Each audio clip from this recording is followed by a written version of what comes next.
Grace sat alone on the cold marble floor of ShopRite Mall in Victoria Island, her white cane clutched tightly in her trembling hands. Tears streamed down her face as shoppers walked past, their footsteps echoing in the busy corridor. She had been sitting there for 3 hours, waiting for her husband Michael to return from what he said would be a quick bathroom break. But let me tell you how Grace ended up here, abandoned like a forgotten shopping bag in one of Lagos's busiest malls. 2 years ago, Grace had been the pride of her family in Ikeja. She worked as a telephone operator for a big company in Lagos Island, supporting herself and sending money home to her parents. Her blindness, which came from a childhood fever, never stopped her from being independent and strong. She could cook, clean, and navigate the chaotic streets of Lagos better than many people with perfect sight. Michael had been her colleague at the office. He was charming, always bringing her lunch and walking her to the bus stop after work. "Grace, you're the most beautiful woman I've ever met," he would whisper in her ear. "Your blindness doesn't matter to me. I love you for who you are." They married in a small ceremony at her local church in Ikeja. Grace's mother had warned her, "My daughter, be careful. Some men speak sweet words but have bitter hearts." But Grace was so happy to be loved that she ignored the warning signs. The problem started 6 months after their wedding. Michael began working late, coming home smelling like perfume that wasn't hers. When Grace asked questions, he would snap at her. "You can't even see me, Grace? How do you know where I've been?" Things got worse when Grace lost her job. The company was downsizing and they let her go first. Michael became cold and distant. He stopped helping her around the house and started complaining about everything she did. "The food is too salty," he would say, pushing his plate away. "The clothes aren't ironed properly. What kind of wife are you?" Grace tried her best to please him. She learned to cook his favorite meals perfectly, kept the house spotless, and never complained when he came home late. But nothing was ever good enough.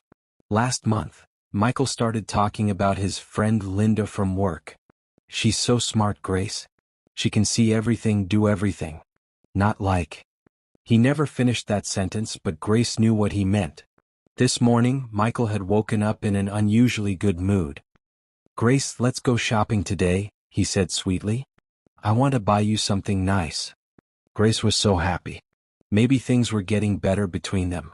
She put on her best dress, a blue Ankara outfit her sister had given her, and carefully applied her makeup. She wanted to look beautiful for her husband. At the mall, Michael had been acting strangely. He kept checking his phone and looking around nervously. "Grace, wait here," he said when they reached the food court. "I need to use the restroom. Don't move, okay? I'll be right back." That was 3 hours ago. Now, as Grace sat on the floor, she heard whispers from people walking by. "Poor woman, someone left her here. Where is her family? This is so sad." Grace's phone had no credit to call anyone. She had given Michael all her savings last week when he said he needed money for his mother's medical bills. Now she realized it was probably another lie. The mall security guard, Mr. Emeka, approached her gently. "Madam, are you okay? Do you need help?" Grace tried to explain, but her voice was shaking. "My husband, he went to the bathroom, he said he would come back."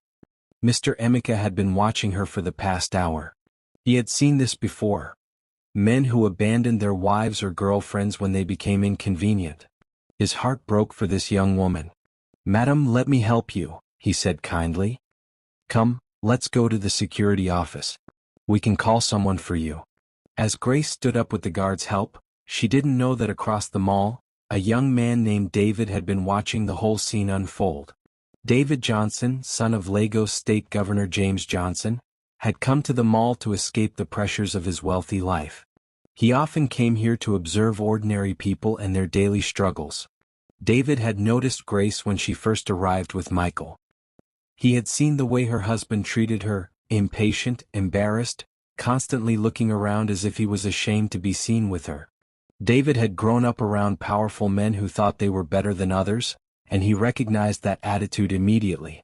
When he saw Michael sneak out of the mall through the back exit while Grace waited faithfully in the food court, David's blood boiled. His own father had taught him that a man's character was measured by how he treated those who couldn't fight back. David pulled out his phone and made a call. "Hello, this is David Johnson. I need you to run a background check on someone for me. His name is Michael. I don't have his last name yet, but I'll get it. Yes, it's urgent." As Grace walked slowly toward the security office, leaning on Mr. Emeka's arm, she had no idea that her life was about to change forever. She thought this was the worst day of her life, but sometimes God works in mysterious ways. Behind them, David Johnson watched and made another phone call. This time it was to his personal assistant. "Sarah, I need you to come to ShopRite Victoria Island immediately. And bring the car. There's a lady here who needs our help." Grace was about to discover that sometimes when one door closes, God opens a window.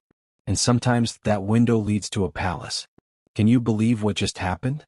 Michael actually abandoned his blind wife at the mall like she was trash. And Grace?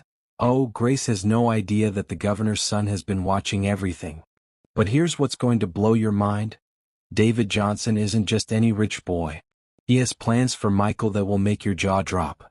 If this story is hitting you in the feelings, smash that like button right now. Drop a comment and tell me, what would you do if you saw someone abandon their spouse like this? And listen, you need to subscribe because next chapter is going to show you exactly what happens when David Johnson steps into Grace's life. Trust me, you've never seen karma work this fast and this sweet. David Johnson stood in the security office watching Grace cry softly into a tissue that Mr. Emeka had given her. His jaw was clenched tight and his hands were balled into fists. In his 28 years of life, he had never felt such rage toward someone he'd never met. But let me tell you who David Johnson really was, and why what he was about to do would shake Michael's world to its very foundation. David was the only son of Governor James Johnson, one of the most powerful men in Nigeria. But unlike many politicians' children, David had been raised with strong values. His mother, late Mrs. Grace Johnson, yes, she shared the same name as our Grace, had died when David was 16. Before she passed, she made him promise to always protect those who couldn't protect themselves. "David, my son," she had whispered from her hospital bed, "wealth and power mean nothing if you don't use them to help others. Promise me you'll never become like those heartless rich men who step on the poor." David had kept that promise. While his friends from wealthy families spent their days partying and wasting money, David worked quietly behind the scenes helping ordinary Nigerians. He had started a foundation that provided jobs for disabled people, built schools in rural areas, and helped abused women start new lives. Nobody knew about his good works because he never sought publicity. He preferred to help people without them knowing who he was. That's why he often came to places like ShopRite, to understand the struggles of regular people. Now, watching Grace in her moment of deepest pain, David felt like his mother was speaking to him from heaven. This woman needed help, and he had the power to provide it. "Mr. Emeka," David said, walking into the security office. "I witnessed what happened to this lady. I'd like to help." Grace looked up, startled. She couldn't see David, but she could hear the authority in his voice. It was the voice of someone used to being obeyed. "Who are you?" she asked cautiously. "My name is David. I saw your husband leave you here, and I want to make sure you get home safely." Grace's heart sank even deeper. A stranger had witnessed her humiliation. She felt so ashamed. "Thank you, but I'll be fine. I just need to call my sister." "Ma'am, your phone is off," Mr. Emeka said gently. "And you said you don't have credit." David stepped forward. "Grace, may I call you Grace? I have a car outside. My driver can take you anywhere you need to go. No strings attached." Grace hesitated. Her mother had always warned her about accepting help from strange men. But what choice did she have? She had no money, no way to get home to Ikeja, and it was getting dark. "Why would you help me?" she asked. "You don't even know me." David sat down in the chair next to her. His voice was soft and kind. "My mother always told me that when you see someone in trouble, you don't ask questions. You just help. That's what separates good people from bad people." Something in his voice reminded Grace of her own father, gentle but strong. Against her better judgment, she found herself trusting this stranger. "Okay," she said quietly. "Thank you." As they walked toward the mall exit, David's assistant Sarah arrived with the car. She was shocked to see her boss helping a blind woman, but she knew better than to ask questions. David often helped people and Sarah had learned to just follow his lead. In the car, Grace sat quietly while David made phone calls. She couldn't understand everything he was saying, but she heard enough to know he was setting something in motion. Yes, I want you to find everything about Michael. Grace, what's your husband's full name? Grace hesitated, then said, Michael Adebayo. He works at Crown Insurance Company on Lagos Island. David smiled grimly. Michael Adebayo, Crown Insurance Company. I want his employment history, his bank records, everything. And I want it by tomorrow morning. Grace's heart started beating faster. What are you going to do? Nothing yet, David said calmly. I just like to know who I'm dealing with. They reached Grace's small flat in Acadia just as her sister Janet was arriving home from work. Janet took one look at Grace's tear-stained face and exploded with anger. Grace, where is that useless husband of yours? Why are you crying? Grace broke down and told her sister everything. Janet's face grew darker with each word. I knew it. Janet shouted. I told you that man was no good. He was just using you. David, who had been standing quietly by the door, cleared his throat. Excuse me, ladies. Grace, I'll check on you tomorrow to make sure you're okay. Here's my card with my number. He handed Grace a business card. She couldn't read it, but Janet's eyes went wide when she saw it. David Johnson, Janet read aloud. Executive Director, Johnson Foundation. She looked up at David with new respect. Are you related to Governor Johnson? David nodded. He's my father. But please don't make a big deal about it. I just want to help your sister. After David left, Janet sat next to Grace on their small sofa, still holding his business card. Grace, do you know who just helped you? That's the governor's son. The same David Johnson who built that school in Ogun State and the hospital in Kano. He's one of the most eligible bachelors in Nigeria. Grace wasn't interested in David's wealth or status. She was just grateful for his kindness. But she was also curious about something. Janet, when he gave me his card, his hand was so gentle. And when he helped me out of the car, he was so careful, like he was afraid of hurting me.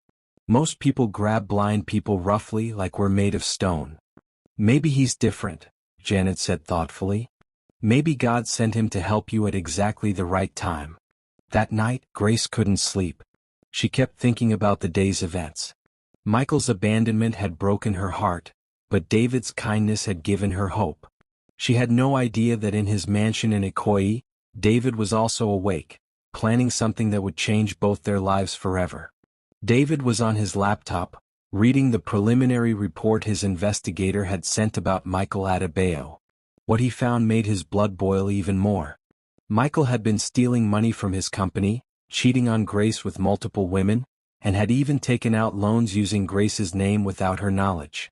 This man needs to learn a lesson, David muttered as he reached for his phone to call his father's lawyer. Meanwhile, in a hotel room in Victoria Island, Michael was celebrating with his girlfriend Linda. He had no idea that his actions at the mall had been witnessed by the most powerful young man in Lagos. He had no idea that his wife, whom he thought was weak and helpless, now had a guardian angel who commanded resources beyond his wildest imagination. Michael thought he was free. He thought he had finally gotten rid of his burden. But he was about to learn that in Lagos, there was always someone watching. And sometimes, that someone had the power to make your life very difficult. Michael Adebayo woke up in his hotel room with Linda pressed against his chest, both of them naked under expensive sheets. He smiled, thinking about how free he felt. No more blind wife to slow him down, no more guilt about his affairs, no more pretending to be someone he wasn't. But as he reached for his phone to check the time, he had no idea that across the city, David Johnson was reading a report that would destroy his entire world. Let me take you back to how Michael became the kind of man who could abandon his blind wife at a shopping mall. Michael had grown up poor in Mushin, one of Lagos's roughest neighborhoods. His father was a bus conductor who drank away most of his earnings, and his mother sold provisions from a small table outside their one-room apartment. Michael was smart in school, but he learned early that being smart wasn't enough. You had to be cunning, ruthless, and willing to step on others to get ahead. When he got his job at Crown Insurance Company, Michael saw it as his ticket out of poverty. He started small, padding his expense reports, claiming overtime he didn't work, selling confidential client information to competitors. Nobody suspected the quiet, well-dressed young man who always had a kind word for everyone. Meeting Grace had been perfect for his image. A kind, devoted wife made him look stable and trustworthy. The fact that she was blind made her even more useful. She couldn't see his lies, couldn't watch him steal, couldn't witness his affairs. But Michael had gotten greedy. Over the past 2 years, he had stolen over 3 million naira from the company. He had opened credit accounts in Grace's name, using her disability benefits and personal information. He had even convinced her to sign documents she couldn't read, telling her they were just household paperwork. All this money had gone to funding his lifestyle with Linda, expensive hotels, fancy restaurants, designer clothes, and the deposit on a new apartment where he planned to start his real life without Grace holding him back. Michael thought he was smart. He thought he had covered his tracks perfectly. He had no idea that David Johnson's investigator was more thorough than any police detective. Back in his Ikoyi mansion, David sat at his mahogany desk reading the full report that had arrived at 6 a.m. His morning coffee grew cold as he absorbed the shocking details of Michael's crimes. "Sarah?" He called to his assistant, who was organizing his schedule for the day. "Cancel my meetings. I need to make some calls." The first call was to his father's personal lawyer, Mr. Adebayo Fashola, one of the most feared attorneys in Nigeria. "Uncle Bayo," David said. He called all of his father's friends uncle out of respect. "I need your help with something urgent. There's a man who has been committing fraud and abusing a disabled woman. I have evidence." Mr. Fashola had known David since he was a child. He knew that when this young man asked for help, it was always for a good cause. "Send me everything you have," Mr. Fashola said. "I'll review it today." David's second call was to the managing director of Crown Insurance Company, Mr. Chukwuma Okafor. David's family foundation had invested heavily in the company, so Mr. Okafor took his call immediately. "Good morning, David. How can I help you today?" "Uncle Chukwuma, I need you to carefully audit one of your employees, Michael Adebayo. I believe he's been stealing from your company." There was silence on the line. Then Mr. Okafor said grimly, "We've actually been suspicious of some irregularities. If you have evidence, I'm sending it to you right now." David's third call was to Grace. He wanted to check on her, but he also needed to prepare her for what was about to happen. Grace answered on the first ring. She had been awake all night, worrying about her future. "Hello. Grace, it's David. How are you feeling today?" Grace's voice was tired but grateful. "Better, thank you. I can't thank you enough for yesterday. Grace, I need to tell you something important. My investigator found some disturbing information about Michael. He's been stealing money from his company and using your personal information to open fraudulent accounts." Grace sat down heavily on her bed. "What do you mean?" "He's stolen your identity, Grace. He's taken out loans in your name, used your disability status to get benefits that he kept for himself. You could be in serious legal trouble if we don't act fast." Grace started crying. Not only had Michael abandoned her, but he had been stealing from her for years. She felt so stupid, so naive. "What can I do?" she whispered. "I have no money for lawyers, no way to fight this." "Grace, listen to me carefully. You're not alone in this. I'm going to help you. But first, I need you to come to my office today. We need to file a police report and start legal proceedings to clear your name." "I don't understand why you're helping me," Grace said through her tears. "You don't even know me." David was quiet for a moment. The truth was, he was drawn to Grace in a way he couldn't fully explain. Her dignity in the face of such betrayal, her gentle spirit despite her suffering, it reminded him of his mother. "Sometimes you meet someone and you just know they're worth fighting for," he said simply. Meanwhile, Michael was getting dressed for work, humming happily. He had no idea that his boss was sitting in his office at that very moment, surrounded by lawyers and accountants, reviewing evidence of his crimes. At 9 a.m., Michael walked into Crown Insurance like any other day. He greeted the security guard, bought his usual coffee from the cafeteria, and settled at his desk to start what he thought would be another normal day of stealing and lying. At 9:15 a.m., Mr. Okafor's secretary called him to the conference room for an urgent meeting. Michael straightened his tie and walked confidently down the hall. Maybe they were finally giving him that promotion he'd been expecting. But when he opened the conference room door, his blood turned to ice. Sitting around the table were Mr. Okafor, the head of human resources, the company's chief lawyer, and 2 police officers. "Michael Adebayo," said one of the officers, standing up. "You are under arrest for embezzlement, fraud, and identity theft." As the handcuffs clicked around his wrists, Michael's mind raced. How had they found out? He had been so careful. "You have the right to remain silent," the officer continued, but Michael wasn't listening. He was thinking about Linda, about their plans, about the new life he was supposed to start today. "Please," he begged Mr. Okafor. "There must be some mistake. I would never." Mr. Okafor looked at him with disgust. "We have bank records, forged documents, witness statements. You stole over 3 million naira from this company, Michael. And you used your disabled wife's identity to do it. How did you find out?" Michael whispered. Mr. Okafor smiled grimly. "Let's just say you picked the wrong woman to mess with. Grace has friends in high places now."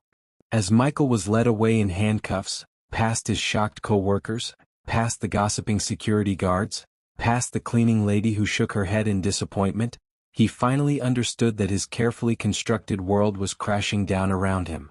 But this was just the beginning. David Johnson was far from finished with Michael Adebayo.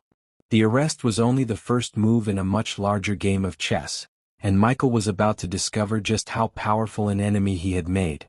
In her small flat in Ikeja, Grace sat listening to the news on the radio, not knowing that her husband's arrest was about to be the lead story on every Lagos news channel. Her phone rang. It was David. "Grace," he said gently.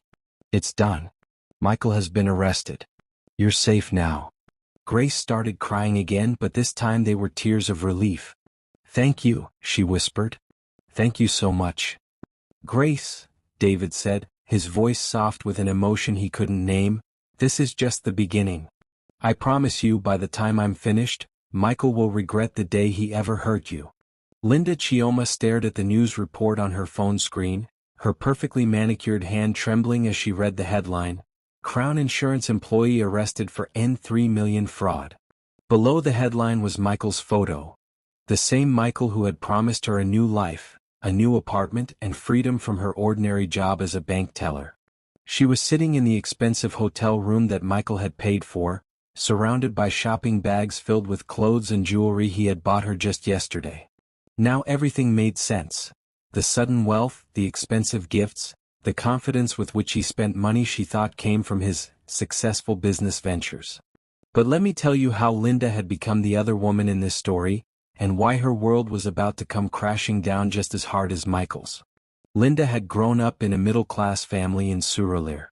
Her parents were teachers who had struggled to pay her school fees and give her a decent education. When she graduated from university with a degree in banking and finance, she thought her life would be different from her parents' constant financial struggles. But working as a bank teller in Lagos was harder than she expected. The salary was small, the customers were often rude, and she watched rich people come in every day to make transactions worth more than she earned in a year. Linda began to dream of a different life, designer clothes, a nice car, her own apartment, maybe even traveling abroad. When Michael walked into her bank 6 months ago, he seemed like the answer to her prayers. He was well-dressed, confident, and he flirted with her in a way that made her feel special.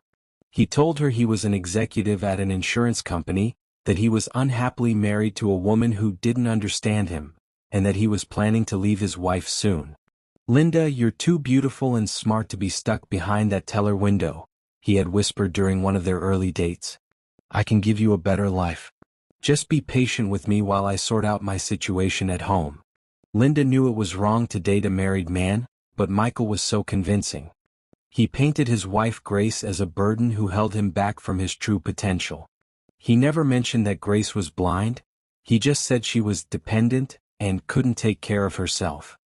Once I leave her, we can be together properly, Michael had promised. I just need to make sure she's okay financially. I'm not a heartless man, Linda. I believe in doing the right thing. Linda had believed him because she wanted to. The gifts, the expensive dates, the promises of a future together. It all seemed so real. Michael had even shown her pictures of the apartment he claimed to be buying for them in Lekki, complete with a swimming pool and ocean view. Yesterday, when Michael had told her he was finally free of his burden, Linda had been overjoyed. They had celebrated with champagne and expensive sushi, making plans for their new life together. Now, sitting in the hotel room that had been paid for with stolen money, Linda felt sick to her stomach. She had been living a lie, wearing stolen clothes, eating food paid for with money taken from Michael's blind wife. Her phone rang.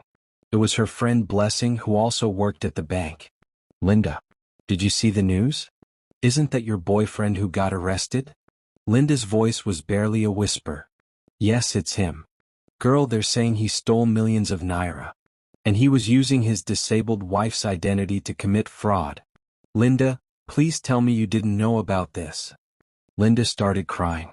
I didn't know, Blessing. I swear I didn't know. He told me his wife was just, he never said she was blind.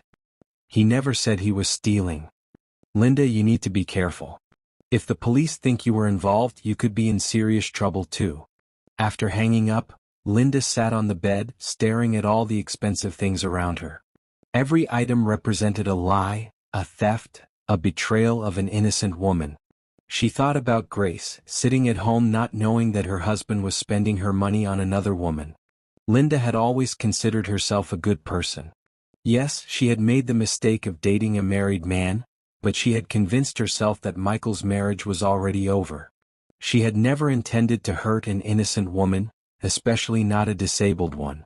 She picked up her phone and did something that surprised even her. She searched for Grace's number.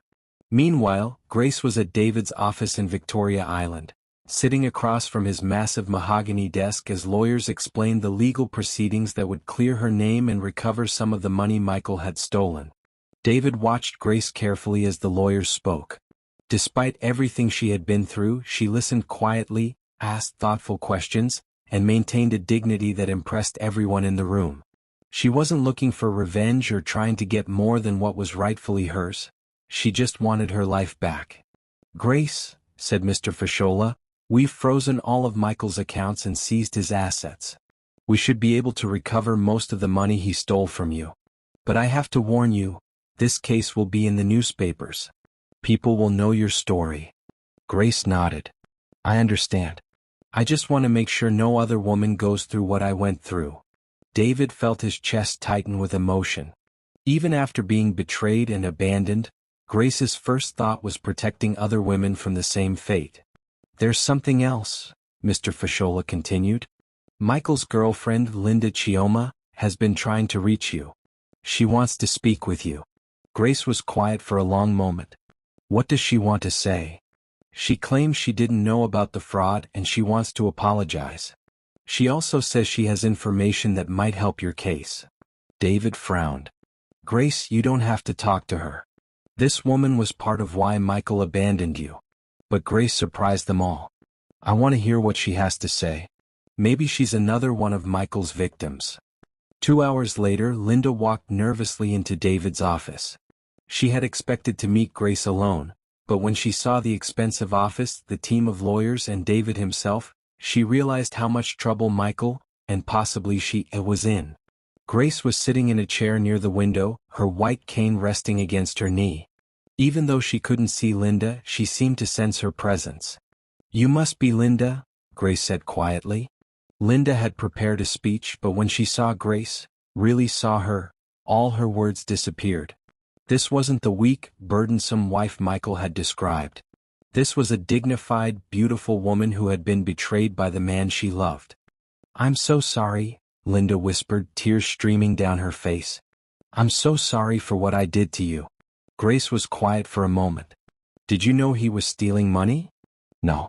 I swear I didn't know. He told me he was successful, that he was planning to leave you anyway. He never told me you were blind. He made it sound like your marriage was already over. Did you know he abandoned me at the mall? Linda's heart broke. No. He told me he had left you at your sister's house. He said you agreed to the separation. David had been watching this exchange with growing amazement. Grace was handling this situation with more grace and wisdom than most people could manage. She wasn't screaming or crying or demanding revenge. She was seeking truth. Linda, Grace said finally, do you love him? Linda was shocked by the question. I thought I did. But the man I love doesn't exist, does he? The real Michael is someone who would steal from his blind wife and abandon her at a shopping mall. Grace nodded slowly. Then you're another one of his victims. Linda broke down completely. Grace, I have bags full of clothes and jewelry that he bought me with stolen money. I want to give it all back. I want to help you get justice. That's when Linda revealed something that would change everything. She had been recording some of her conversations with Michael on her phone, including one where he bragged about manipulating Grace into signing documents and using her disability status to get benefits. As David listened to the recordings, his jaw tightened with anger. But he also felt a growing admiration for Grace, who was showing forgiveness and compassion to the woman who had helped destroy her marriage. Linda, Grace said gently, I forgive you. But I need you to help me make sure Michael never does this to another woman. Linda nodded through her tears. I'll do whatever it takes. As Linda left the office, David turned to Grace with something close to awe in his voice. Grace, I've never met anyone like you. After everything you've been through, how can you forgive so easily? Grace smiled sadly. Hatred is a poison you drink hoping someone else will die. I refuse to let Michael poison my heart the way he poisoned my marriage. David felt something shift in his chest, a feeling he had never experienced before. He was falling in love with Grace's spirit, her strength, her incredible capacity for forgiveness. But he had no idea that Grace was feeling something similar. For the first time since her marriage began falling apart, she felt protected, valued, and truly seen by someone who understood her worth. Neither of them knew they were about to face their biggest test yet. Y'all, I am crying real tears right now. Did you see the grace, literally grace, that this woman showed to Linda? Most people would have been screaming, fighting, calling names, but our Grace forgave the other woman and recognized that she was a victim too. And can we talk about David? This man is watching Grace handle this situation with such dignity and class, and you can see he's falling hard. But Linda coming clean with those recordings? Michael's own words are about to bury him deeper than he ever imagined. If Grace's forgiveness just touched your soul, smash that like button. Comment below and tell me, could you forgive the other woman the way Grace did? And honey, you need to subscribe right now because next chapter is going to show you what happens when Michael realizes he's lost everything, his freedom, his money, his girlfriend, and now he's about to face the full power of the governor's son. Trust me, what David has planned next will leave you speechless. Michael sat in the cramped police cell in panty, his designer shirt now wrinkled and stained, his confident smile replaced by the hollow stare of a broken man. The other inmates avoided him. Word had spread quickly that he was the insurance man who stole from his blind wife, and even hardened criminals had no respect for that kind of coward. But the worst was yet to come. At that very moment, David Johnson was putting the final touches on a plan that would ensure Michael never forgot the consequences of his cruelty. Let me tell you what had happened in the 3 days since Michael's arrest, and why his nightmare was only just beginning. The story had exploded across Lagos like wildfire. Heartless husband abandons blind wife at mall, screamed the headlines of every newspaper. Social media was buzzing with outrage. The video from the mall security cameras, showing Michael sneaking out while Grace waited faithfully, had gone viral. But it wasn't just the abandonment that had Lagos talking. The full extent of Michael's crimes was being revealed piece by piece. 3 million naira stolen from his company. Credit cards opened in Grace's name. Disability benefits stolen and spent on his girlfriend. Bank loans secured with forged documents using Grace's signature. Nigerians were furious. The hashtag Justice for Grace was trending, with thousands of people sharing their own stories of betrayal and calling for Michael to face the full weight of the law. But David wasn't satisfied with just public outrage. He wanted Michael to face consequences that would last a lifetime. On Tuesday morning, David sat in his father's office in the government house in Alausa, Ikeja. Governor James Johnson was reading the case file David had prepared, his face growing darker with each page. "This man is a disgrace," Governor Johnson said finally. "David, I know you want justice for this woman, but what exactly are you asking me to do?" David leaned forward in his chair. "Dad, I'm not asking you to break any laws. I'm asking you to make sure the law is applied fully. Michael Adebayo should face every possible charge: fraud, identity theft, abandonment of a dependent person, forgery. I want him to understand that actions have consequences." Governor Johnson studied his son carefully. In 28 years, he had never seen David this passionate about anything except his charity work. "Son, is there something you're not telling me about your interest in this case?" David was quiet for a moment.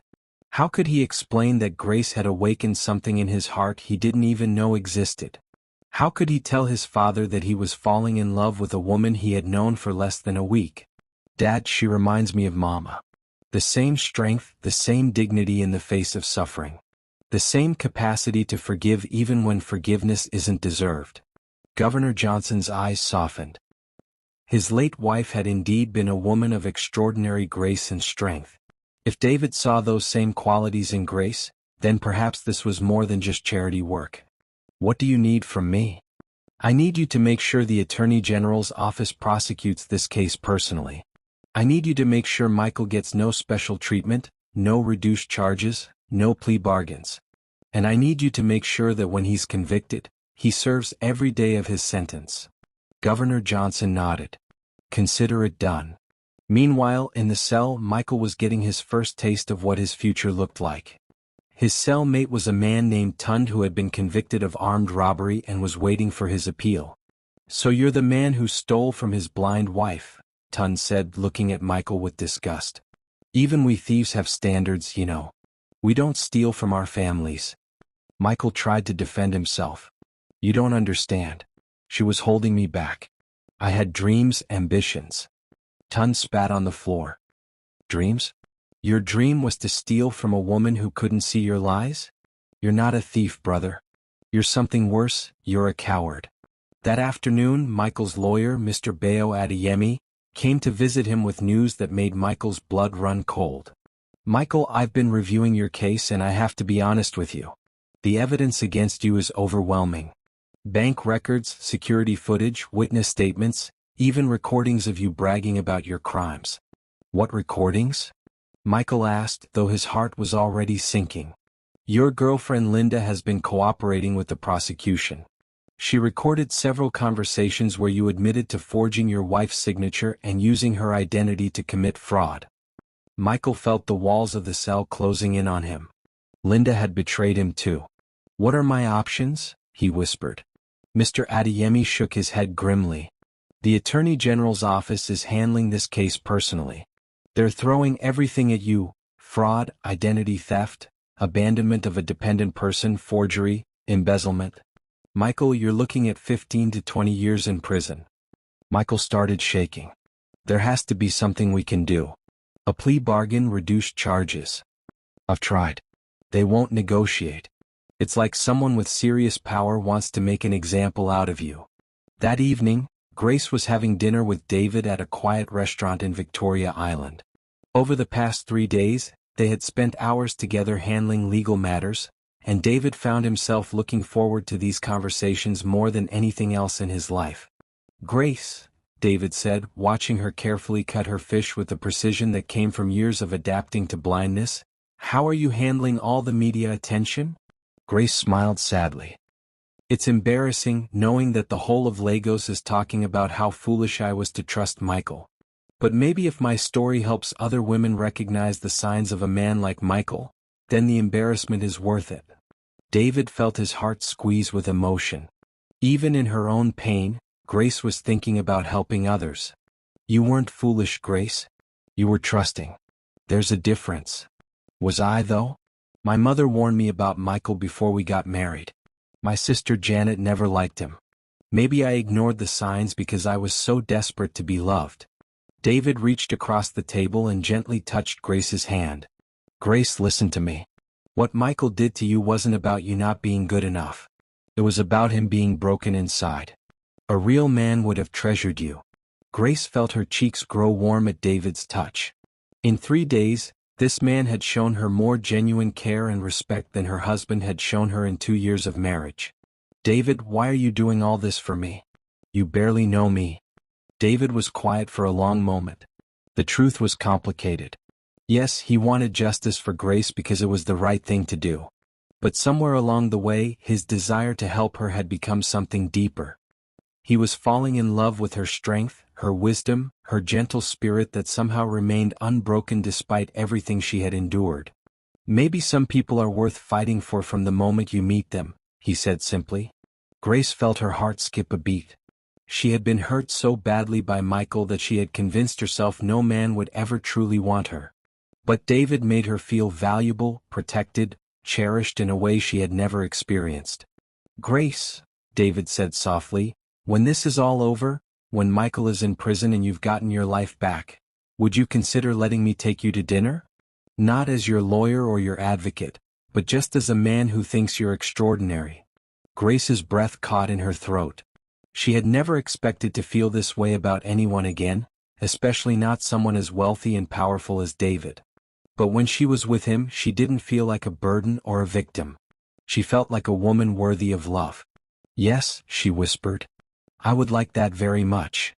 Neither of them knew that across the city, Michael was lying on his narrow prison cot, finally understanding the full magnitude of what he had lost. Not just his freedom, not just his money, but the chance to be loved by a woman who had a heart pure enough to forgive even those who betrayed her. And he was beginning to realize that Grace's new protector had the power to ensure that this lesson would last the rest of his life. Tomorrow, Michael would face a judge who had been personally briefed by the Attorney General. Tomorrow, the recordings of his own bragging would be played in open court. Tomorrow, he would learn that some mistakes can never be undone. But tonight, Grace was smiling for the first time in months, and David was planning a future that neither of them had seen coming. Oh my heart. Did y'all see that tender moment between Grace and David? This man asked her on a proper date and baby, Grace said yes. But can we talk about Michael getting a reality check in that prison cell? Even the armed robber thinks he's trash.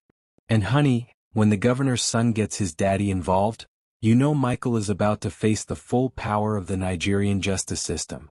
15 to 20 years? The Attorney General handling the case personally?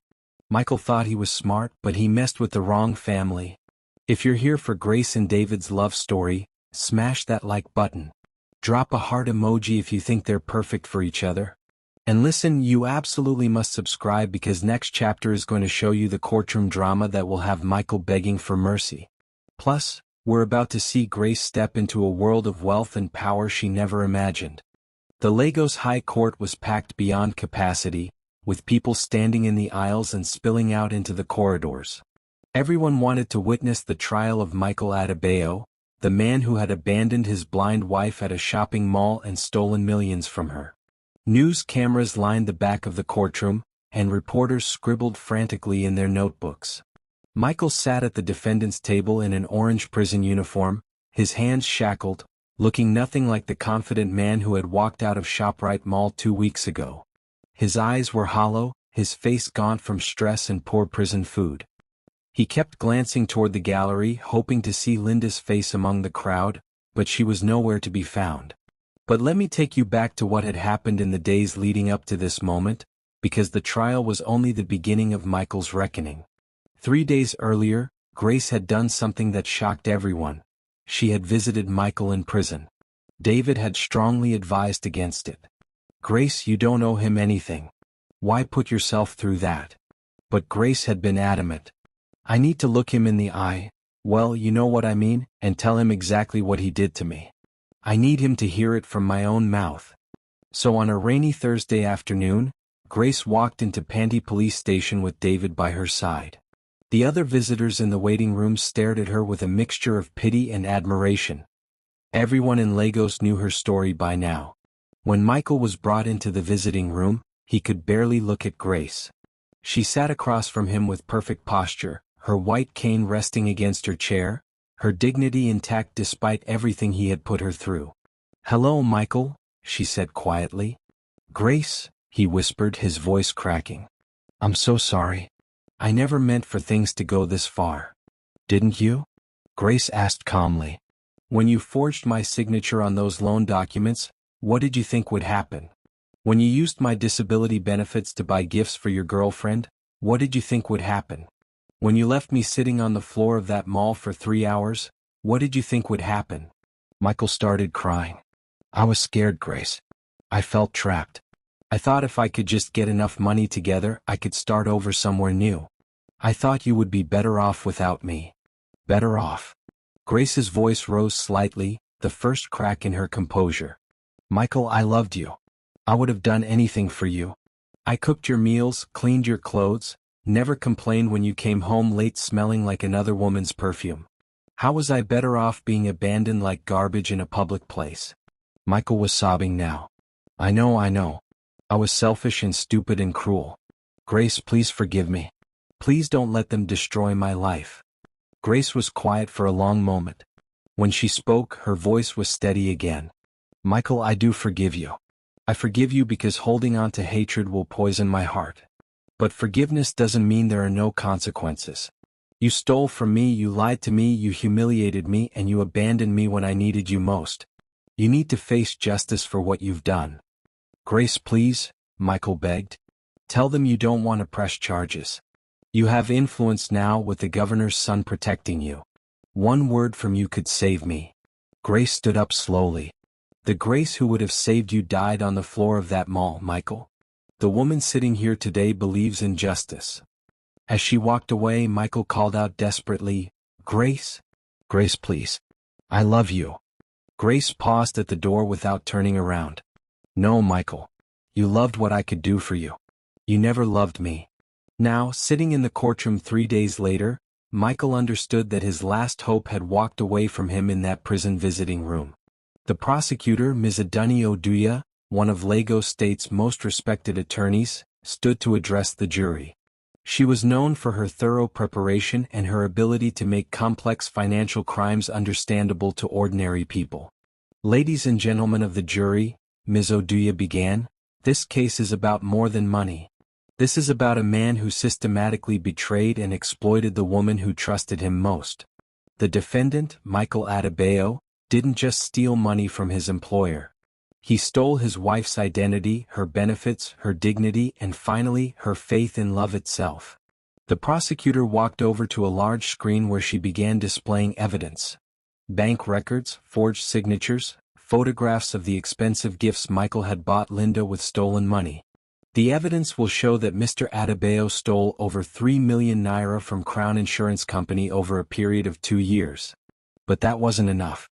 He also opened fraudulent credit accounts using his wife's personal information, stole her disability benefits, and forged her signature on loan documents, all while she trusted him completely." Ms. Oduya played the security footage from the mall, and the courtroom gasped as they watched Michael sneak out while Grace sat waiting faithfully in the food court. And finally, when his lies began to catch up with him, Mr. Adebayo abandoned his blind wife at a shopping mall like she was trash he no longer wanted to carry. Michael's lawyer, Mr. Adeyemi, tried his best to mount a defense, but the evidence was overwhelming. Bank records, security footage, witness testimonies, and most damaging of all, the recordings Linda had made of Michael bragging about his crimes. When Linda took the witness stand, the entire courtroom held its breath. She looked nothing like the confident woman she had been when she was spending Michael's stolen money. Her face was puffy from crying, her hands shook as she swore to tell the truth. "Miss Chioma," the prosecutor said gently, "please tell the court about your relationship with the defendant." Linda's voice was barely above a whisper. "Michael told me he was unhappily married and planning to leave his wife. He said she was dependent and couldn't take care of herself, but he never told me she was blind. He made me think their marriage was already over." "Did Mr. Adebayo ever tell you where he got the money to pay for your expensive dates and gifts?" "He said he was a successful executive who had some profitable business ventures on the side. I never questioned it because I wanted to believe him. Miss Chioma, I'm going to play some recordings you made of conversations with Mr. Adebayo. Can you tell the court why you recorded these conversations? Linda glanced at Michael, who was staring at her with a mixture of betrayal and desperation. Toward the end of our relationship, Michael started bragging about how clever he was. He talked about tricking Grace into signing papers she couldn't read, about using her disability status to get benefits. It made me uncomfortable, so I started recording our conversations. The recordings were played for the courtroom, and Michael's own voice filled the space, boasting about his manipulations. Grace is so trusting she'll sign anything I put in front of her. She can't see what she's signing anyway. I've used her information to get 3 different credit cards and a bank loan. The stupid woman doesn't even know. The courtroom erupted in angry murmurs. The judge had to call for order. But the most powerful testimony came from Grace herself. When she walked to the witness stand with her white cane, guided by the court clerk, the entire courtroom fell silent. Ms. Oduya approached her gently. Mrs. Adebayo, please tell the court about your marriage to the defendant. Grace's voice was clear and strong. I loved Michael with everything I had. I trusted him completely. When you're blind, you have to rely on the people you love to be your eyes in the world. Michael was my eyes, and he used that trust to rob me blind, literally. Can you describe the day Mr. Adebayo abandoned you at the mall? Grace took a deep breath. We had gone shopping together and Michael seemed happy. I thought maybe our marriage was healing. He told me to wait in the food court while he went to the bathroom. I waited for 3 hours before a security guard told me my husband had left the building. How did that make you feel? Grace was quiet for a moment. Like I was nothing. Like 2 years of marriage, 2 years of cooking his meals and cleaning his clothes and supporting his dreams, like none of it mattered. I felt like the most worthless person in the world. Michael was crying openly now, but Grace wasn't finished. But the hardest part wasn't being abandoned. The hardest part was learning that while I was sitting on that cold floor, crying and wondering what I had done wrong, Michael was celebrating with another woman using money he had stolen from me. When Grace finished testifying, there wasn't a dry eye in the courtroom, except for Michael's. He had finally run out of tears. The jury deliberated for only 2 hours before returning with their verdict. We, the jury, find the defendant Michael Adebayo guilty on all counts: embezzlement, fraud, identity theft, abandonment of a dependent person, and forgery. The judge, Justice Adebayo Oak, looked at Michael with undisguised contempt. Mr. Adebayo, in my 30 years on the bench, I have rarely seen such a calculated betrayal of trust. You systematically exploited a vulnerable woman who loved you, stole her identity, her money, and her dignity. Your actions represent the worst of human nature. Justice Oak paused, letting his words sink in. I hereby sentence you to 20 years in prison with hard labor, and I order you to pay full restitution to both Mrs. Grace Adebayo and Crown Insurance Company. Furthermore, you are permanently barred from working in any financial institution in Nigeria. As the bailiffs led Michael away in shackles, he turned one last time to look at Grace. She was sitting in the front row next to David, and for the first time since the trial began, she was smiling. But Michael's nightmare wasn't over. As he was led back to his cell, he had no idea that David Johnson had one final surprise waiting for him. 20 years. Y'all, that judge did not come to play. Michael thought he could manipulate and abandon Grace without consequences, but justice just served him a reality sandwich with a side of hard labor. Did you hear Grace's testimony? The Grace who would have saved you died on the floor of that mall. Chills. Absolute chills. This woman found her voice and her strength, and she used it to make sure no other woman suffers what she suffered. If you're feeling this justice right now, smash that like button until your thumb hurts. Comment, justice served. If you think Michael got exactly what he deserved. And baby, you need to subscribe because next chapter is going to show you Grace stepping into her new life with David. But Michael's story isn't over yet. Wait until you see what happens when his prison inmates find out what he did to his blind wife. 6 months after Michael's conviction, Grace stood in front of a full-length mirror in the most expensive boutique in Lagos, wearing a dress that cost more than she used to earn in 3 months. The silk fabric felt foreign against her skin, and she could hear the shop assistants whispering excitedly about dressing the governor's son's girlfriend. But this transformation hadn't happened overnight, and it wasn't just about money or clothes. Let me tell you how Grace had slowly rebuilt her life from the ashes of Michael's betrayal. After the trial, Grace had moved out of her cramped flat in Acadia into a beautiful apartment in Lekki that David had insisted on providing. "It's just until you get back on your feet," he had said, but Grace suspected David's generosity went deeper than mere charity.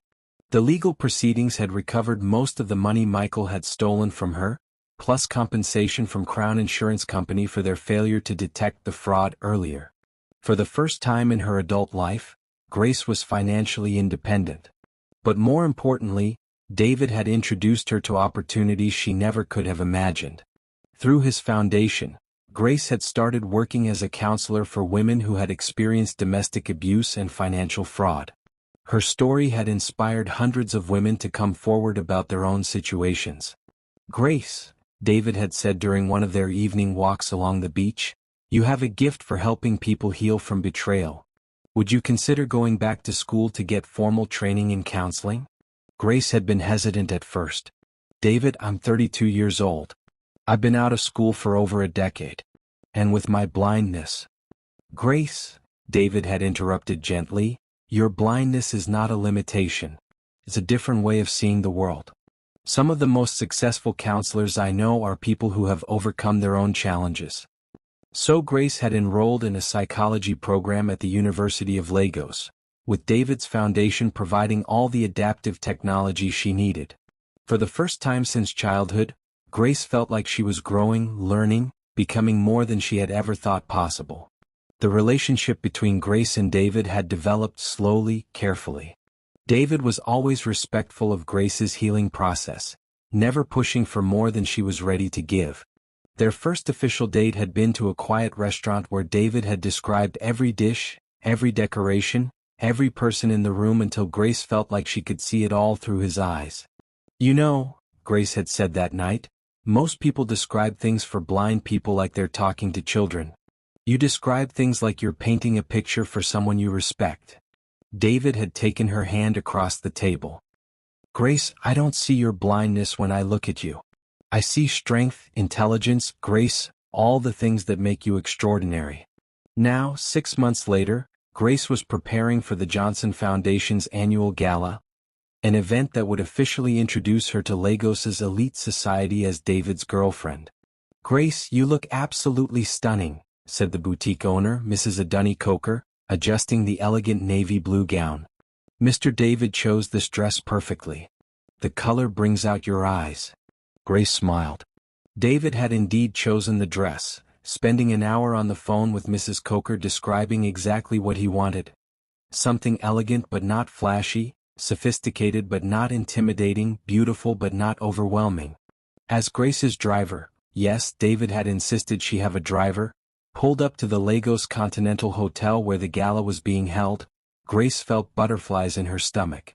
She was about to enter a world of governors, senators, business moguls, and society wives, people who might judge her as nothing more than a charity case or a gold digger. David was waiting for her at the entrance, looking devastatingly handsome in his black tuxedo. When he saw Grace step out of the car, his breath caught in his throat. "Grace," he said, offering her his arm, "you are the most beautiful woman in Lagos tonight." The ballroom was magnificent. Grace could tell from the acoustics and the gentle murmur of sophisticated conversation. David guided her through the crowd, introducing her to everyone with obvious pride. "Governor Fashola, I'd like you to meet Grace Adebayo. Grace, this is the governor of Ogun State. Minister Johnson, this is my girlfriend Grace. Grace works with domestic abuse survivors and she's studying psychology at University of Lagos." Grace was amazed at how David introduced her. Not as a victim of Michael's crimes, not as his charity case, but as an accomplished woman in her own right. But the evening's biggest surprise came when Governor James Johnson asked to speak with Grace privately. "Grace," the governor said as they sat in a quiet corner of the ballroom, "my son has told me a great deal about you. I want you to know that in my 40 years in politics, I've learned to judge people by their character, not their circumstances. Thank you, sir, Grace said, not sure where this conversation was headed. Grace, I lost my wife 8 years ago. She was a woman of extraordinary strength and compassion, much like yourself. Watching my son with you reminds me of how he was with his mother, protective, adoring, inspired to be better than he already is. Governor Johnson paused, seeming to choose his words carefully. I'm telling you this because I want you to know that the Johnson family doesn't see you as an outsider or a burden. We see you as a blessing. David has never been happier, and that makes you family in my eyes. Grace felt tears welling up in her eyes. After years of feeling like a burden to Michael, here was one of the most powerful men in Nigeria telling her she was a blessing. The gala was a huge success, raising over 50 million naira for various charitable causes. But for Grace, the most meaningful moment came during David's speech. Ladies and gentlemen, David said from the podium, tonight we celebrate not just our foundation's work, but the power of human resilience.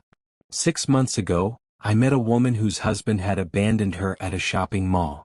Today that same woman is counseling other abuse survivors, pursuing her master's degree, and inspiring everyone around her to be better human beings.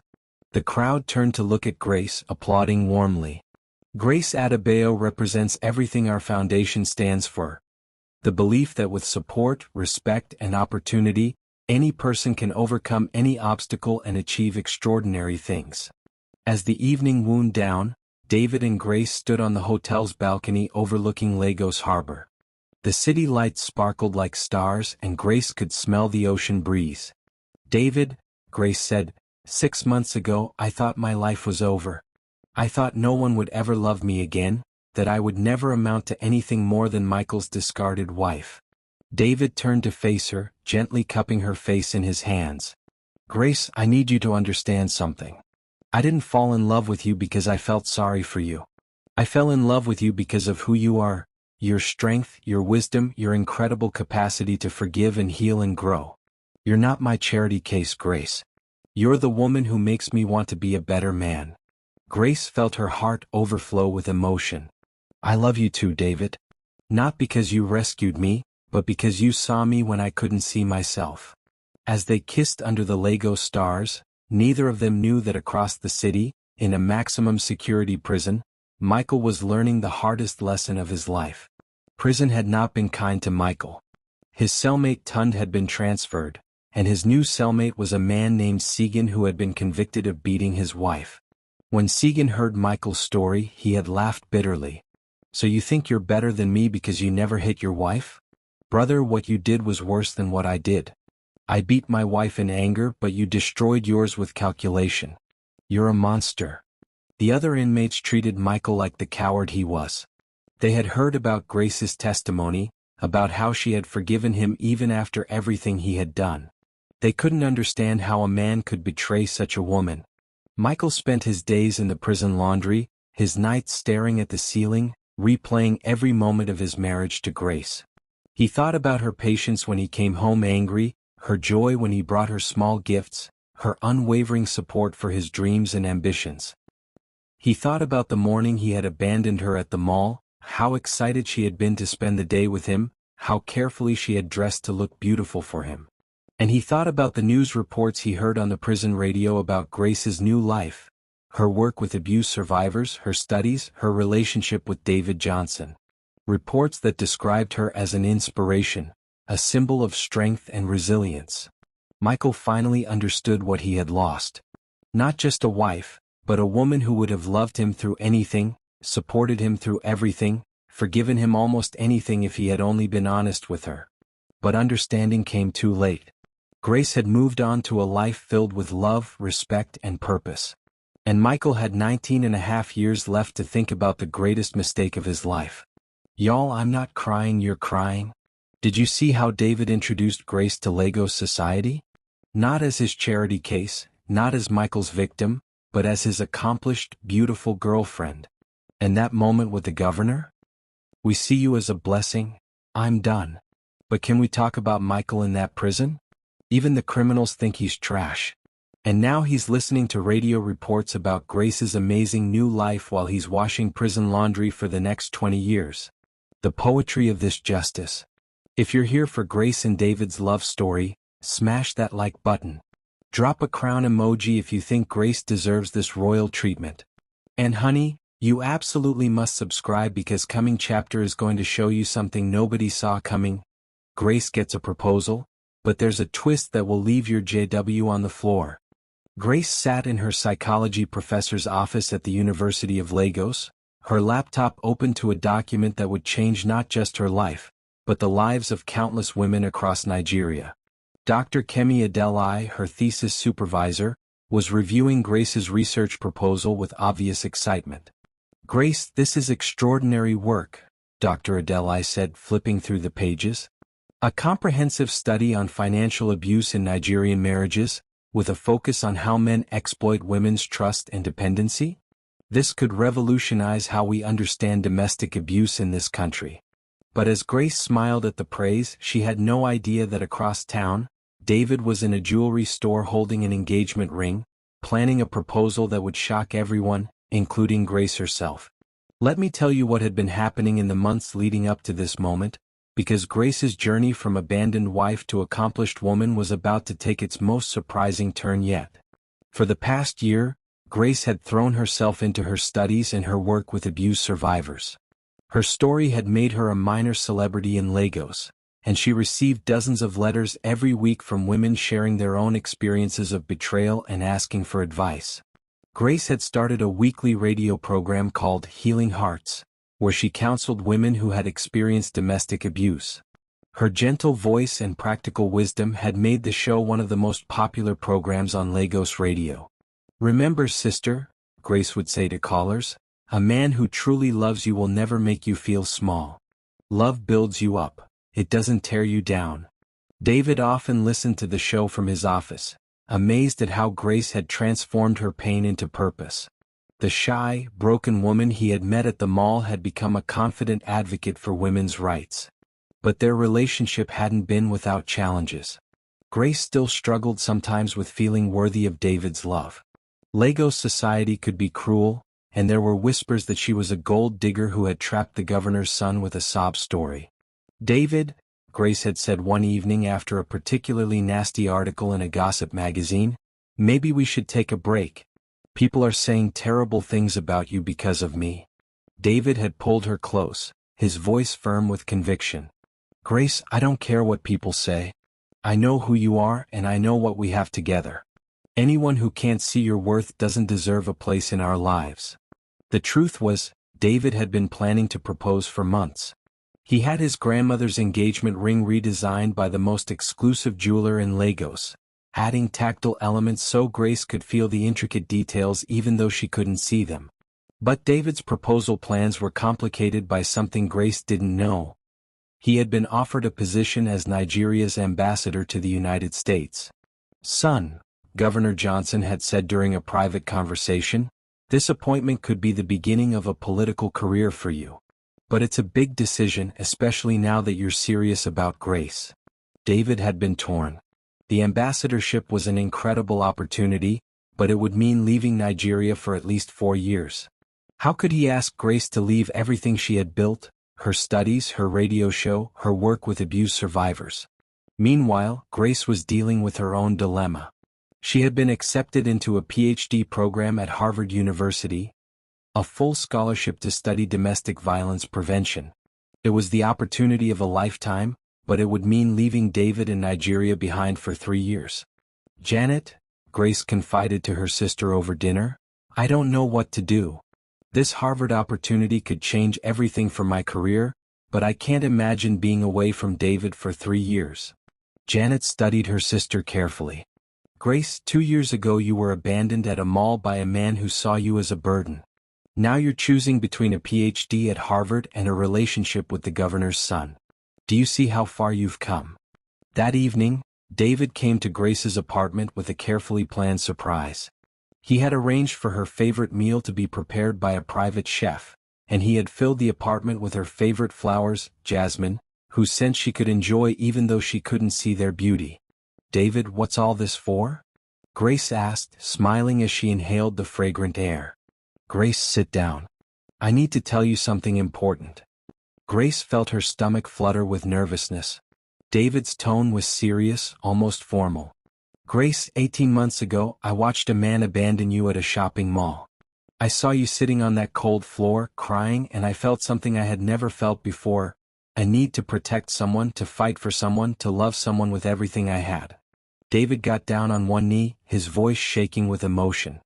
Grace Adebayo, you are the strongest, most compassionate, most extraordinary woman I have ever known.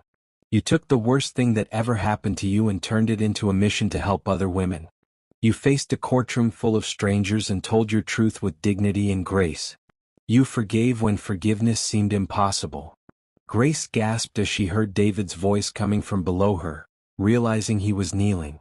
Grace, I want to spend the rest of my life learning from your strength, supporting your dreams, and loving you the way you deserve to be loved. Will you marry me? David took her hand and slipped the ring onto her finger. Grace ran her fingers over the intricate design. She could feel tiny diamonds arranged in the shape of a phoenix, rising from flames made of sapphires. A phoenix, David explained softly, because you rose from the ashes of betrayal stronger and more beautiful than ever. Grace was crying now, overwhelmed by the beauty of the moment and the symbolism of the ring. Yes, she whispered. Yes, David, I'll marry you. As they held each other, both of them realized they needed to share their news. David about the ambassadorship, Grace about Harvard. David, Grace said, pulling back slightly, I have something to tell you too. I've been accepted to Harvard University for a PhD program. David's eyes widened. Grace, that's incredible. I'm so proud of you. But it's a 3-year program in America. I would have to leave Nigeria. Leave you? David took her hands, smiling with a mixture of love and amazement. Grace, I have news too. I've been offered the position of Nigerian ambassador to the United States. It's a 4-year appointment based in Washington, D.C. Grace stared at him in shock, then started laughing through her tears. David laughed too, spinning Grace around the apartment. Grace, this is more than coincidence. This is destiny. As news of their engagement spread through Lagos, the reaction was overwhelming. Grace's radio show received thousands of congratulatory calls. The Johnson Foundation was flooded with well wishes. Even Governor Johnson made a public statement praising Grace as the daughter-in-law Nigeria can be proud of. But the most meaningful response came from an unexpected source. 3 days after the engagement announcement, Grace received a letter at her radio station. The return address was Kirikiri Maximum Security Prison. Dear Grace, the letter began in Michael's familiar handwriting. I heard about your engagement on the prison radio.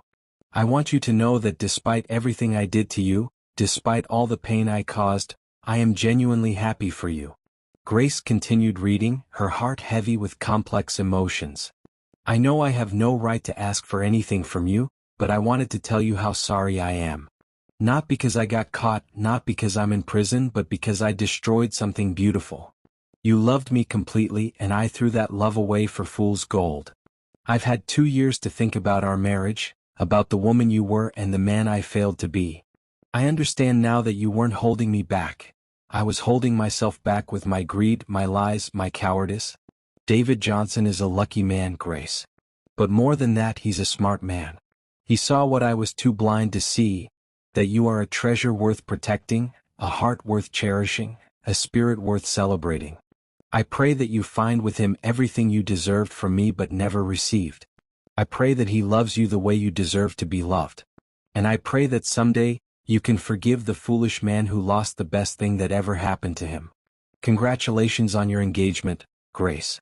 You deserve every happiness. Michael. Grace folded the letter carefully, tears streaming down her face.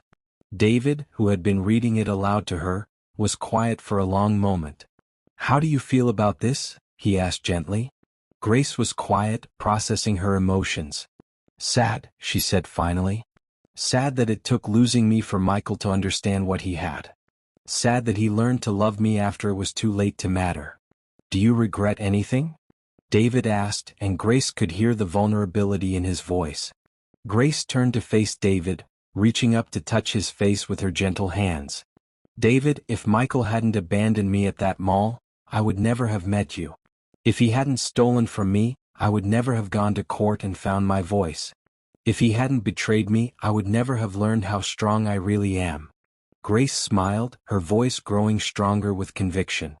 "I don't regret the pain, David, because the pain led me to purpose. I don't regret the betrayal because the betrayal led me to truth. And I don't regret being abandoned because being abandoned led me to you." That night, as Grace and David planned their future together, a wedding in Lagos, a life in America, children who would grow up knowing that love means protection, not exploitation, neither of them could have imagined how their story would end. But in his prison cell, Michael sat staring at the ceiling, finally understanding that some mistakes echo through eternity. He had 20 years left to serve, and for the first time he understood that the real punishment wasn't the prison walls. It was knowing that he had held a diamond and mistaken it for glass.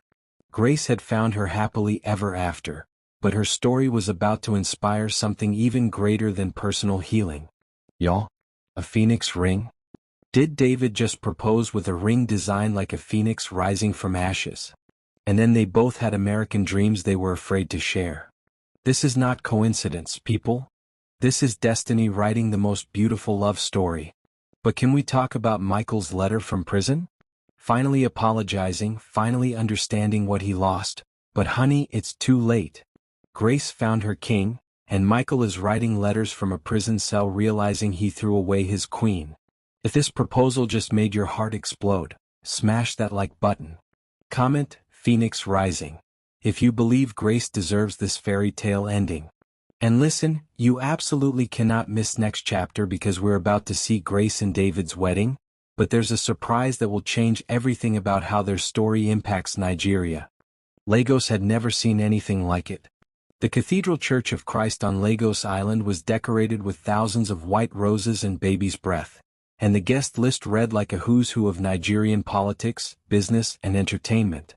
But as Grace walked down the aisle on her father's arm, guided by the scent of jasmine and the sound of a full orchestra, this wasn't just a wedding, it was the culmination of the most inspiring love story Lagos had ever witnessed. But the biggest surprise of the day wasn't the celebrity guests or the elaborate decorations. It was the announcement Grace and David would make during their reception that would change thousands of lives across Nigeria.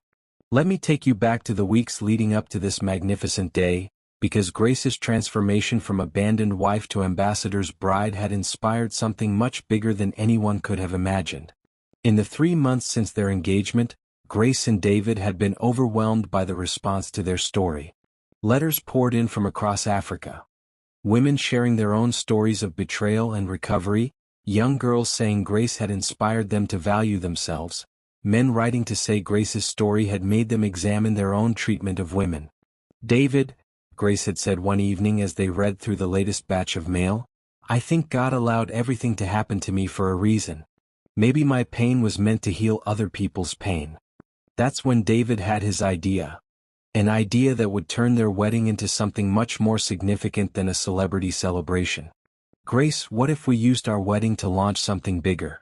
What if we created a foundation specifically for women who have experienced financial abuse and abandonment?" Grace's face lit up with excitement. "We could call it the Phoenix Foundation, helping women rise from the ashes of betrayal." They decided to ask wedding guests to donate to the new foundation instead of giving traditional gifts. The response was overwhelming. By the day of the wedding, they had already raised over 100 million naira. Now, on this perfect Saturday morning in December, Grace stood in the bridal suite at the Eco Hotel, surrounded by her sister Janet, David's female cousins, and her new friends from Lagos high society. Her wedding dress was a masterpiece, ivory silk with intricate beadwork that she could feel under her fingertips, designed specifically so that Grace could appreciate its beauty through touch. "Grace," Janet said, tears in her eyes, "Mama and Papa are so proud of you. Who would have thought that the day Michael abandoned you would lead to this?" Grace smiled, running her hands over her dress one more time. "Janet, I used to think that day was the worst day of my life. Now I know it was the day my real life began." Meanwhile, in the groom's suite, David was getting ready with his groomsmen, childhood friends, political allies, and his closest confidant, his father. "Son," Governor Johnson said as he helped David with his cufflinks, "your mother would be so proud of you today. You chose a woman of character over a woman of convenience. That's how I know you'll be a great husband." David looked at himself in the mirror, hardly believing this day was real. "Dad, I keep thinking I'll wake up and discover this is all a dream. How did I get so lucky?" "David, luck had nothing to do with it. You saw someone who needed help, and you helped without expecting anything in return. Grace fell in love with your character, not your bank account. That's the foundation of a marriage that will last forever." The ceremony itself was breathtaking. As Grace walked down the aisle, guests rose to their feet, many of them crying openly. This wasn't just a wedding, it was a celebration of redemption, of second chances, of love conquering betrayal. David's eyes filled with tears as he watched Grace approach. She looked like an angel, her face glowing with happiness, her steps confident despite her blindness. When she reached the altar, David took her hands and whispered, "You are the most beautiful bride in the world." The ceremony was officiated by Archbishop Peter Akinola, who had known the Johnson family for decades. His sermon was about biblical love, sacrificial, protective, nurturing. "David and Grace," the Archbishop said, "your love story began with one man's failure to cherish what he had been given. But it bloomed into something beautiful when another man recognized treasure that others had discarded. This marriage is proof that God can write straight with crooked lines." When Grace and David exchanged vows, there wasn't a dry eye in the cathedral. "Grace," David said, his voice strong and clear, "I promise to be your eyes when you need to see, your strength when you feel weak, your voice when you need to be heard. I promise to protect your heart the way you deserve, to cherish your spirit the way you require, and to love you the way God intended when He created love itself." Grace's vows were equally powerful. "David, you found me broken and helped me become whole. You saw me abandoned and gave me a home. You watched me cry and gave me reasons to smile. I promise to support your dreams, to be your partner in all things, to love you not just for what you've done for me, but for who you are, a man of honor, integrity, and compassion." As they exchanged rings, Grace ran her fingers over David's wedding band, feeling the inscription he had added, "My grace, my peace, my love." The reception at the Eco Hotel was elegant beyond description, but the most meaningful moment came during David's speech.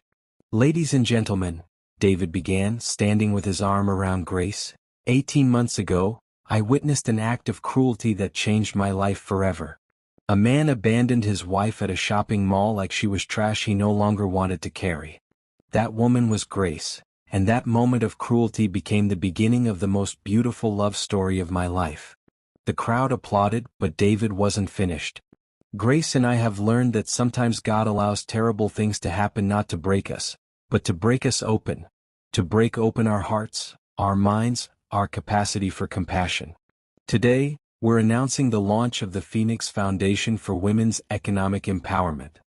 The crowd buzzed with excitement as David continued. "This foundation will provide microloans to women starting businesses, legal aid for women experiencing financial abuse, counseling for women recovering from betrayal, and educational scholarships for women pursuing degrees. But most importantly, it will provide something Grace never had when she needed it most: a support system that says, 'You are not alone.'" Grace stepped forward to address the crowd, her voice clear and confident. "Every woman in this room has the power to change another woman's life. Every naira you donate, every story you share, every woman you encourage, it all matters. Michael Adebayo thought abandoning me would end my story. Instead, he gave me the beginning of a story that will help thousands of women write their own happy endings." The applause was thunderous. By the end of the evening, the Phoenix Foundation had raised over 200 million naira. But the most touching moment of the night came from an unexpected source. Grace's former colleague from the insurance company, Mrs. Folake-Ademola, approached her during the reception. "Grace," Mrs. Ademola said, "I need to apologize to you. When you worked with us, some of us whispered about your blindness, wondered if you could really do the job effectively. We were wrong. You weren't disabled, we were. We were disabled by our inability to see your true worth. Grace hugged Mrs. Ademola warmly. We all learn and grow, Ma. What matters is that we're better today than we were yesterday. As the evening wound down, Grace and David stood on the hotel's balcony, looking out over Lagos Harbor. Grace couldn't see the city lights reflecting on the water, but she could feel David's love surrounding her like a warm embrace. Mrs. Johnson, David said, using her new married name for the first time, are you ready for our next adventure? Grace smiled, thinking about their move to America, her PhD studies, David's ambassadorship, and all the women they would help through the Phoenix Foundation. Mr. Johnson, she replied, I've been ready for this adventure my whole life. I just needed the right person to take it with. As they kissed under the Lagos stars, neither of them knew that their story was being watched by millions of people across Nigeria and beyond. Social media was exploding with posts about their wedding, their foundation, and their incredible love story. But in a prison cell across the city, Michael sat listening to the radio coverage of the wedding, finally understanding the magnitude of what he had thrown away. The reporters were calling Grace Nigeria's Cinderella, describing her transformation from abandoned wife to ambassador's bride. Michael closed his eyes and tried to imagine what their life could have been like if he had chosen love over greed, faithfulness over betrayal, honor over selfishness. But that life existed only in his imagination now. Grace had moved on to a future brighter than anything he could have given her, and he had 18 more years to live with that knowledge. The fairy tale was complete, but the real magic was just beginning. Host voiceover with triumphant, celebratory music building to crescendo. Y'all, I'm sobbing. Did you hear those vows? I promise to be your eyes when you need to see. And Grace saying Michael thought abandoning her would end her story, but it gave her the beginning of a story that will help thousands of women. I'm done. I'm absolutely done. 200 million naira raised for the Phoenix Foundation in one night. Grace went from sitting on a mall floor to raising money to help women across Nigeria. And Michael listening to the radio coverage from his prison cell? The poetry. The absolute poetry of this justice. If this wedding just gave you all the feels, smash that like button with everything you've got. Drop a phoenix emoji if you believe in rising from your ashes. And honey, you cannot miss next chapter. The final chapter where we see Grace and David 5 years later, and you will not believe how their story changed an entire nation. 5 years later, Grace Johnson stood at the podium of the United Nations General Assembly in New York, her voice carrying across the vast hall filled with world leaders, diplomats and advocates from every corner of the globe. The woman who had once sat crying on a mall floor in Lagos was now addressing the world about women's rights and economic empowerment. Honorable delegates, Grace began, her voice strong and clear. 5 years ago, I was abandoned by my husband at a shopping mall in Lagos, Nigeria. I sat on that cold floor for 3 hours, believing my life was over. Today, I stand before you as proof that one woman's pain can become the world's healing. But let me tell you how Grace and David's story had grown from a personal love story into a global movement that changed not just Nigeria, but inspired women across Africa and beyond. In their 5 years in America, Grace had not only completed her PhD from Harvard with the highest honors, but she had become the youngest woman ever to be appointed as a special advisor to the UN on women's economic empowerment. Her doctoral thesis on financial abuse in developing countries had become required reading at universities around the world. The Phoenix Foundation, which had started with donations from their wedding guests, had grown into one of Africa's largest women's empowerment organizations.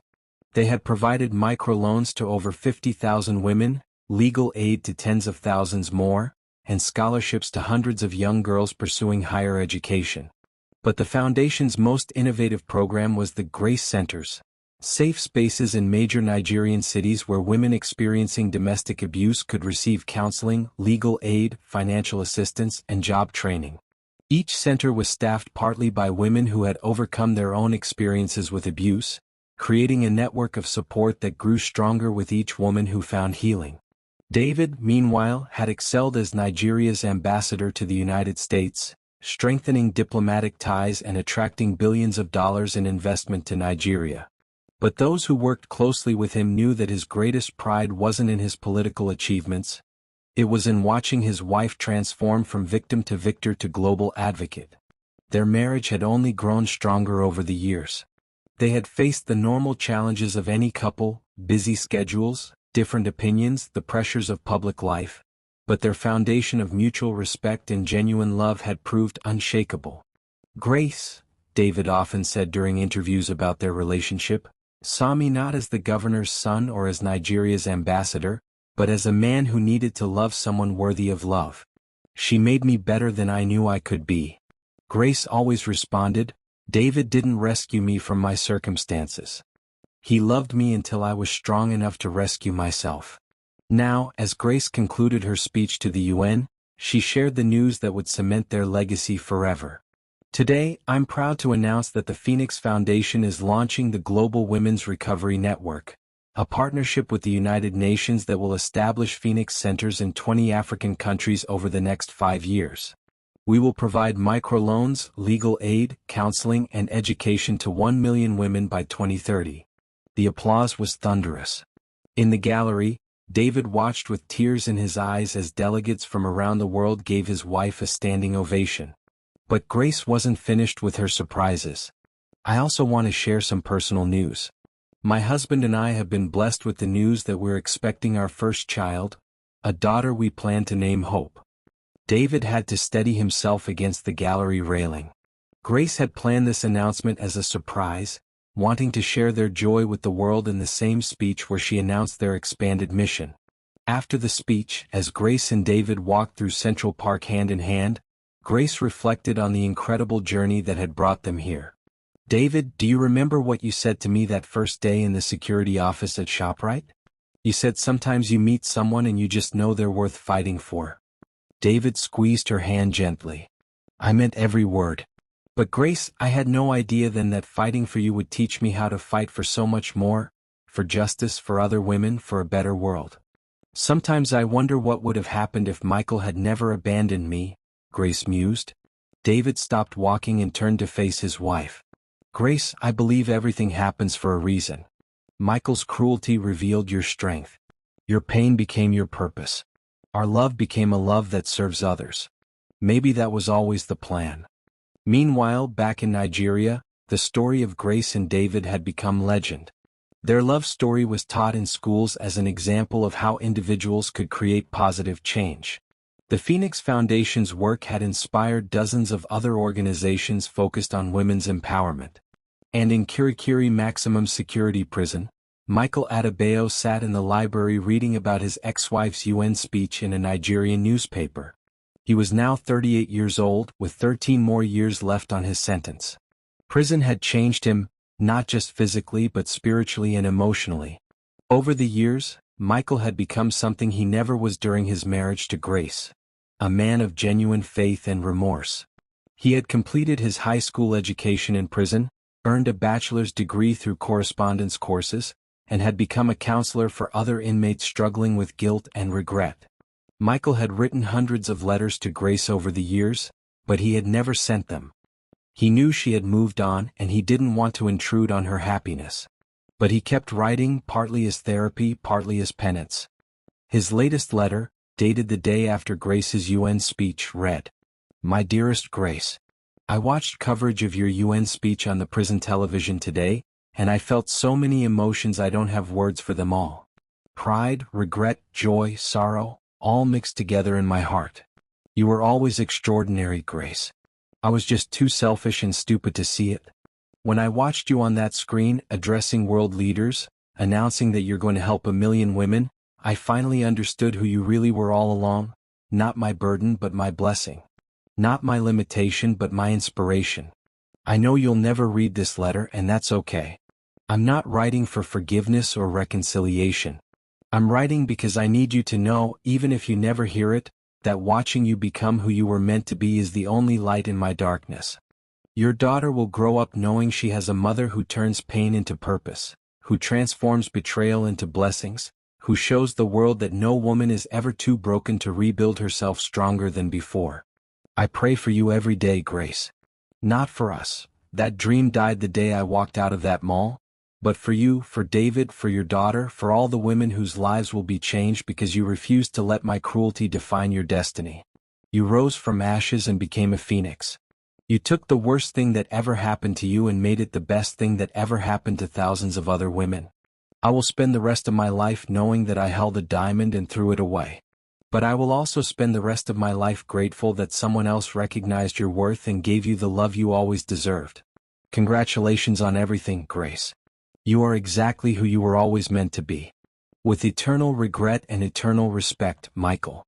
This time, Michael sealed the letter and put it with the others in a box under his prison cot. Someday, maybe after he was released, maybe after Grace had lived a full and happy life, he might find a way to let her know that her Grace had reached even him. As 2029 drew to a close, Grace and David returned to Nigeria for the holidays.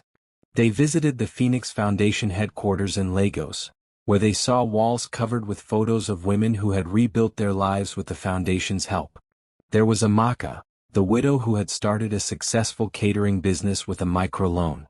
There was Funmi, the abuse survivor who had become a lawyer and now provided free legal aid to other women. There was Blessing, the teenager who had received a scholarship and was now studying engineering at the University of Lagos. Grace, said Mrs. Tadeo Adesanya, the foundation's executive director, we've received over 100,000 letters from women thanking you for giving them hope. But there's one letter I think you should see. Mrs. Adesanya handed Grace an envelope that had arrived that morning, addressed simply to Mrs. Grace Johnson, Phoenix Foundation, Lagos. Grace felt the envelope carefully. The handwriting was familiar, though she couldn't place it. As Mrs. Adesanya read the letter aloud, Grace's heart began to race. It was from Linda Chioma. Dear Mrs. Johnson, the letter began, you probably don't remember me, but I was Michael's girlfriend 5 years ago. I wanted to write to thank you for showing me what forgiveness looks like, and to tell you how your story changed my life. After Michael's trial, I was so ashamed of my role in your pain that I considered ending my life. But then I heard your radio show where you talked about how betrayal can become a teacher if we let it. I went back to school, completed my banking degree, and now I work for a microfinance bank that specifically serves women. Every day, I help women start businesses and achieve financial independence. Every loan I approve, every woman I counsel, every life I help change, it's my way of saying sorry for the pain I helped cause you. Mrs. Johnson, you turned your worst day into your greatest purpose. You inspired me to do the same. Thank you for showing me that we can all rise from our ashes if we choose to learn instead of burn. With deep respect and gratitude, Linda Chioma. Grace was crying now, overwhelmed by the realization that her story had rippled out in ways she never could have imagined, touching lives she didn't even know needed touching. Grace, David said softly, holding her close, do you see what you've done? You didn't just overcome betrayal, you turned it into a blessing for thousands of women. That evening, Grace and David stood on the beach at Tarkwa Bay, watching the Lagos sunset paint the sky in brilliant oranges and purples. Grace couldn't see the colors, but she could feel the warmth of the sun on her face and the love of her husband's arm around her. David, Grace said, placing her hand on her growing belly, what should we tell our daughter about how we met? David smiled, thinking of all the ways their story could be told. We'll tell her that sometimes the worst thing that happens to you becomes the doorway to the best thing that happens to you. We'll tell her that love isn't about finding someone perfect. It's about finding someone who sees your imperfections and chooses to love you anyway. And we'll tell her that her mother is living proof that no woman is ever too broken to rebuild herself into something beautiful. Grace smiled, feeling their daughter move gently inside her. And we'll tell her that her name is Hope because that's what her parents' story gave to the world. Hope that love conquers betrayal, hope that pain can become purpose, hope that every ending can become a new beginning. As the sun set over Lagos, Grace and David walked back toward their car, ready to return to America and continue building their life together. They had transformed a moment of cruelty into a lifetime of love, a personal betrayal into a global movement, a story of abandonment into a legacy of hope. And somewhere in a prison cell across the city, Michael closed his eyes and said a prayer of gratitude, not for forgiveness, which he knew he didn't deserve, but for the privilege of having once been loved by a woman who had turned his greatest failure into her greatest triumph. Grace's story was complete, but her impact would continue for generations. She had proved that sometimes the most beautiful phoenix rises from the ugliest ashes, and that love, real love, always finds a way to turn curses into blessings. The folktale was finished, but the love story would continue forever. Y'all, I'm crying. I'm sobbing. I'm ugly crying. Grace went from a mall floor to the United Nations. From abandoned wife to global advocate. From broken woman to mother of hope.